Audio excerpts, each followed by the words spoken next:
can't seem to be duplicating what you're doing. You must be producing something new, and it must be creating a synergy to actually leverage the value of that 300 million. The fact of the matter is we're probably only really utilising a small percentage of the value of that information each year as a country, largely because the information is squirreled away. It's just not brought out and leveraged. A big part of this program, of course, has been enmeshing with the fabric of water information entities around the country. And we're doing that primarily with the large lead water agencies in each state. We're doing our best to penetrate into the smaller ones. And it is really critical that we work together. We have some formal mechanisms that we do this by. Probably the most important one of these is the jurisdiction reference group for water information.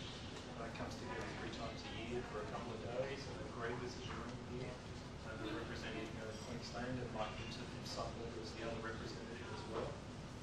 And Graham Milligan from Durham plays an important role on the National Water Account Committee that oversees our water accounting activities. And we've got Donna in the room too somewhere. Donna, there you are.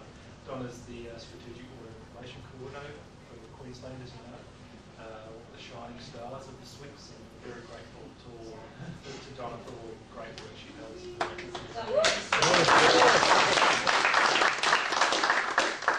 And for many years, of course, we've had a flood warning consolidated committee operating here in Queensland, where all the emergency service people and anyone with an interest in floods basically come together regularly. So we've got these formal channels where we sit down, we try and share and strategise together so that we get the best possible fit.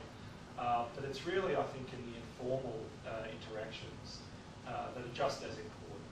And we spend a lot of time talking to people, and I think that's really the main way in which we are learning to take on this new challenge. If I had to say what we were doing in a slide, this would be it.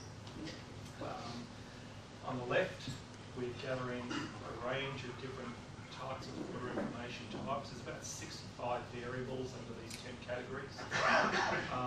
They're being gathered from some 240 organisations around the country at the moment. And we're putting them into a big sausage machine in the middle. That's our technology stack for AURIS, the Australian Water Resources Information System. You can think of this at the base being a big data warehouse for all time series water data. Buttressed at the other end with the National Climate Database, which we already have, and Bureau, and 2 very important things in the middle. Some critical spatial enablement called the geospatial fabric, which I'll talk about in a minute, and a bunch of hydrology modelling tools that will enable us to fill gaps between all of those sparse point data. You made the mistake the water quality ones all look the same. They should all be all different shapes, sizes, colours, texture. Well, everyone should be actually, because it's quite a mess around.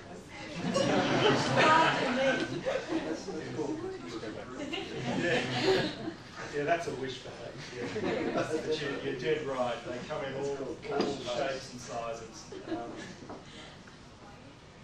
But look, the main game, of course, is not the technology stack in the middle. It's what we actually do with it. And the one thing I want to try and leave you with today is an assurance that this is actually going to be used to support some pretty damn useful products that are going to make a change in the way that we manage water resources in the country.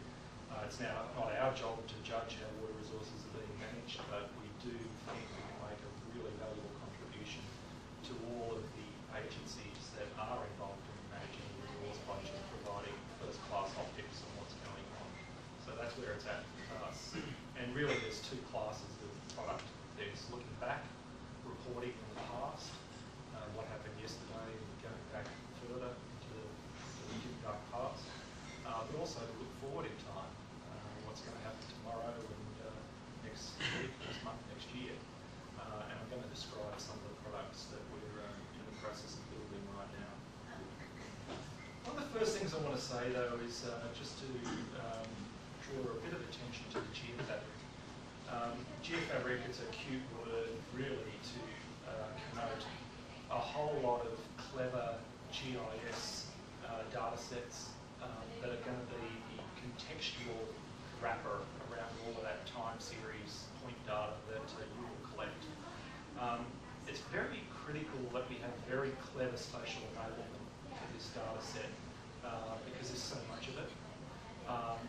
Water tends to accumulate in rivers and flows down valleys and out into rivers and oceans.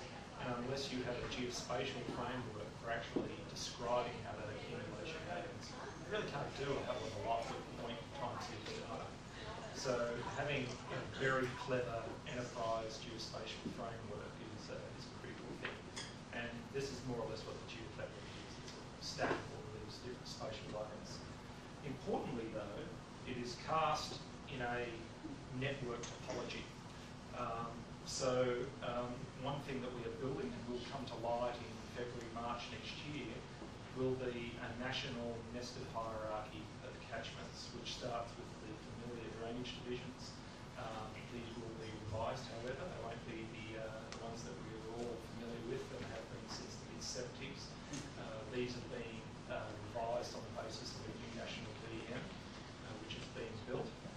And forgive the tedious animation here, but basically what you're going to see here is a description of how the catchments nest all the way down progressively. This is just a catchment in Western Australia that we got in this example. All the way down to individual stream segments. So this will be probably a 10-level hierarchy in most parts of the country, or less in some areas of steep terrain. That'll be one fully nested hierarchy, and all of Australia's hydrologic monitoring points will be imprinted on that network. And this will now form a basis for our analysis, our reporting, and our forecasting products. So we'll all use this nested hierarchy of catchments. And that'll be available from March next year. Now, I mentioned that there are basically two product suites. There's the reports and there's the forecasts. So I want to walk you through the reports. There's really 4 flavours of reporting that we're going to be doing. There'll be some very current stuff that's online in Aurus with all these dashboards, and I'll show an example of one of these later. But basically, you'll be able to go online and get the most current up-to-date information on river levels, dam levels, groundwater levels and pressures, etc. All of the variables. You'll be able to get rather nicely presented portrayals of the status of those variables across the nation. And that'll be for people that are mainly wanting to look at what's happening at the moment, the last week, but of course you'll be able to query data back into the deep archives as well. The second class of products will be situation reports, and these will tend to be more integrated summaries or reports for priority basins around the country, yet to be defined which ones they will be. But any of you that live in the Murray-Darling Basin, you may be familiar with the Murray-Darling Basin reports that are put out each fortnight. And there may be similar things in South East Queensland for all I know, but kind of aggregate summaries of a whole lot of variables, just giving a bit of a narrative of what's going on with water balances. The third product, probably the most important one for us, will be our flagship information product, is the National Water Account. This is a statutory obligation on the Director of Meteorology of publishing these every year, and this document will disclose the rights to use water and the actual take of water and the availability of water, of course, as being a cyclical thing with the weather. And at the end of this week, in fact, we published the pilot National Water Account, with the first one to be published next December. So by the end of this week, at least you'll be able to see a concrete example of what the National Water Account may look like, noting that the thing that we are publishing is undergoing a major evaluation to work out whether it's fit